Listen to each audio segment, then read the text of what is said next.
Olá, eu sou a professora Maria Aparecida, da disciplina de Ciências, e esta é uma aula para a turma do 8º ano B.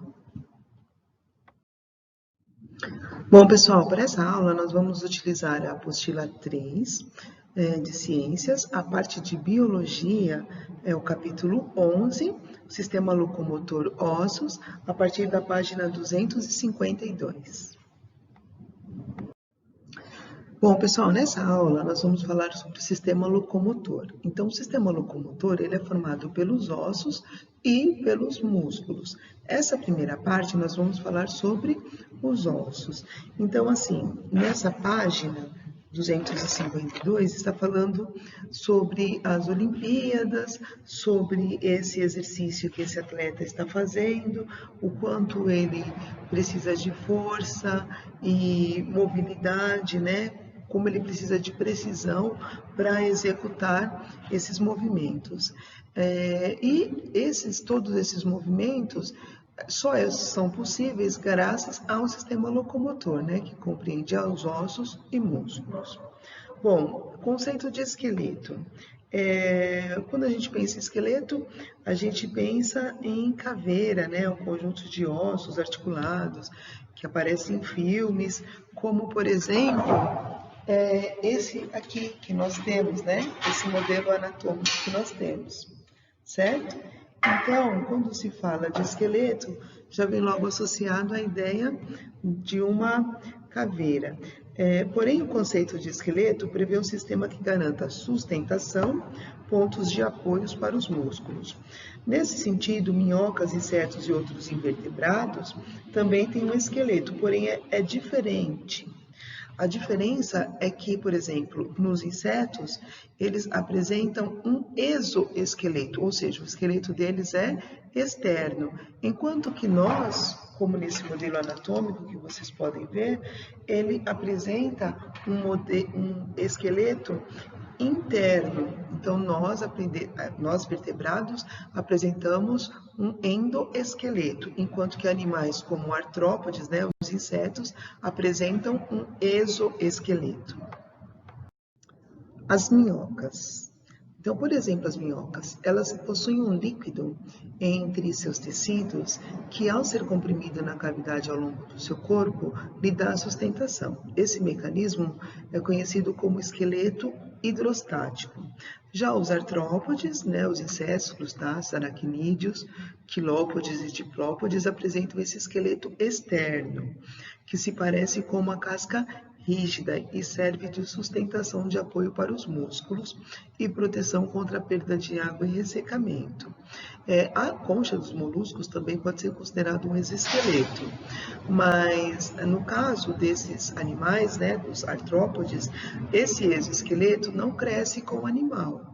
Então, à medida que as partes internas desse animal vão crescendo, é necessário que ele faça a muda ou equidise, que ele troque esse exoesqueleto, né, essa carapaça. Animais como os vertebrados e os equinodermos, eles possuem um esqueleto interno, é o endoesqueleto. E as substâncias que compõem o esqueleto são muito variadas. Por exemplo, a concha dos moluscos ela é formada de carbonato de cálcio. Nos artrópodes, o exoesqueleto é feito de quitina, que é um tipo de proteína, um polissacarídeo, que é um carboidrato, mais uma proteína. E já nos seres humanos, o esqueleto é formado de proteínas, sais de cálcio e fosfato, que é um tipo de sal. Bom, gente, o esqueleto dos vertebrados. Nos vários grupos de animais vertebrados, encontramos representantes com esqueleto ósseo ou com esqueleto exclusivamente cartilaginoso. O primeiro está presente na maioria dos vertebrados, como os peixes ósseos, enquanto que no caso dos peixes cartilaginosos, como os tubarões e as raias, eles apresentam um osso cartilaginoso, rico em cartilagem. Essa cartilagem é um tecido maleável, que está presente, por exemplo, nas nossas articulações.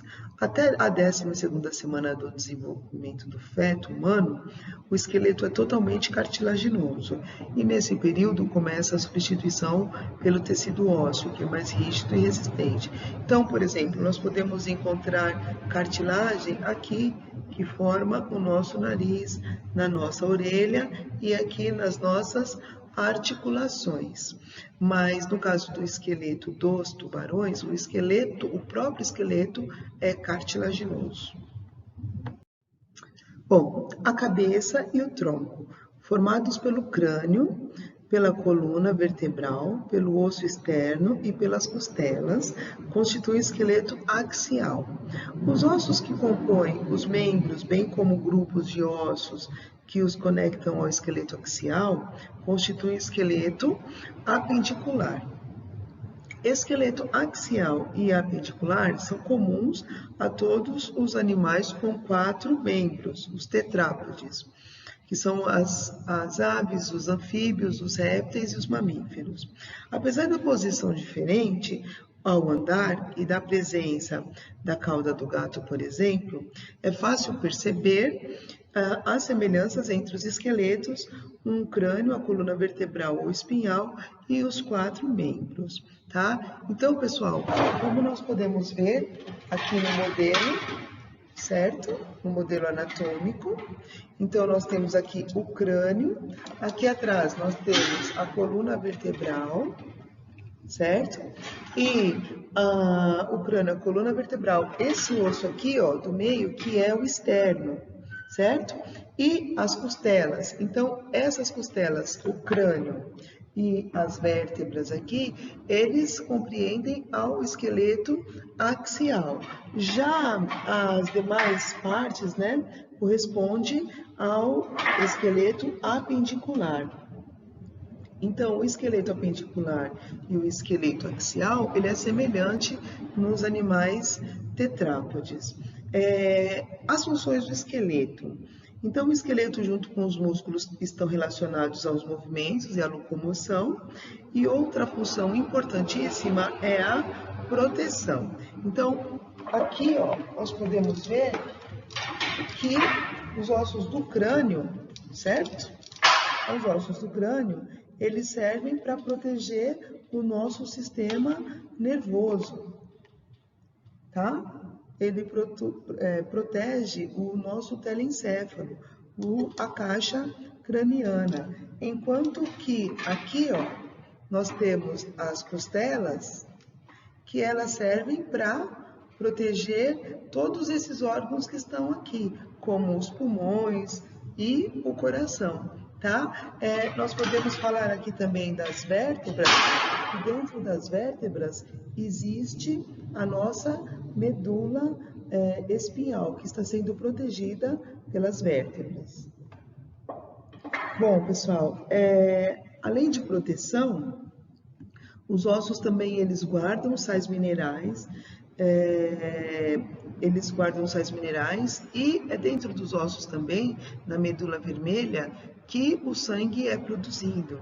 Então, os ossos estão relacionados com movimento, com proteção, eles armazenam sais minerais e eles também estão relacionados com a produção do sangue.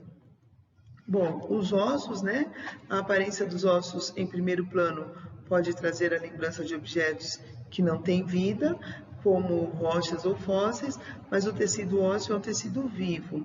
Basta lembrar que em casos de fraturas, ele é capaz de se reconstituir. Olha, pessoal, dentro do osso há também, como vocês podem ver nessa página 255, nós temos vasos sanguíneos que circulam dentro dos ossos que servem para nutrir esse tipo de tecido. Bom, pessoal, em relação à vitamina D, para ser absorvido pelos ossos, o cálcio obtido na alimentação precisa da intermediação da vitamina D, também chamada de calcitriol. Essa, por sua vez, é dificilmente obtida nos alimentos, mas é fabricada pelo organismo a partir do colesterol. O processo inicia-se na pele por meio da ação de raios solares. Mais uma vez, podemos perceber como diversos processos estão relacionados no organismo. Então, outra forma de aumentar a absorção do cálcio nos ossos é praticando esportes de baixo impacto, como caminhadas e corridas. Assim, caminhadas sobre o sol durante pelo menos 15 minutos, depois de um bom café da manhã com fontes de cálcio como leite e seus derivados. Assim, muito a fortalecer os ossos. Ajudam muito. Então, a gente só não pode esquecer do protetor solar, tá? Bom, em relação às articulações. As articulações é o local onde os ossos se tocam, né? Algumas são fixas, como as formadas pelos ossos do crânio, certo? Aqui, ó, são fixas, certo? Aqui, pessoal, esses ossos do crânio aqui, que a gente chama aqui, esse aqui da frente, que seria a testa, o frontal. Aqui nós temos os parietais e aqui no fundo nós temos o occipital. Entre esses ossos também tem articulações. Nós dizemos que essas articulações são fixas. Outras móveis, como as do joelho. Então, as articulações móveis, elas permitem ao esqueleto realizar movimentos e podem ser de vários tipos. As dos ombros se parecem com bola e soquete e possibilitam o movimento giratório dos braços. Já as dos joelhos e do cotovelo são dobradiças e permitem movimentos de dobramento de um único plano. Bom, então nessa página 259 nós podemos ver algumas articulações. Então, assim, nós temos articulações que deslizassem, né, diretamente sobre o osso, um osso sobre o outro, e ocorreria o desgaste de ambos os ossos. Então, ao longo da história evolutiva dos vertebrados, foram selecionadas cartilagens macias e lisas, além de lubrificação constante feita por líquidos viscosos e tecidos firmes, que garantem que a articulação permaneça no lugar e reduzam o impacto direto sobre os ossos, tá? Pessoal, importante, eu gostaria que vocês escrevessem importante aqui no final da folha. É interessante que vocês saibam a diferença entre ligamentos, cartilagens, meniscos e tendão. Então, assim, os ligamentos são cordões existentes de tecido conjuntivo fibroso que mantém os ossos de uma articulação firme em seus lugares. A cartilagem é um tecido conjuntivo macio que diminui o atrito entre esses dois ossos. Os meniscos também são cartilagens, com a função de permitir o melhor encaixe entre o fêmur e a tíbia, além de diminuir um pouco o impacto nessa região. E já o tendão é o tecido conjuntivo, resistente e flexível que liga os músculos aos ossos. Bom, pessoal, eu vou pedir para vocês fazerem os seguintes exercícios. O exercício da página 254, o exercício dessa página 255 e 256, o exercício da página 258, os testes da página 260 e o em casa da página 260 também, tá? Esse exercício da página 254 é uma atividade oral, mas eu gostaria que vocês escrevessem, tá?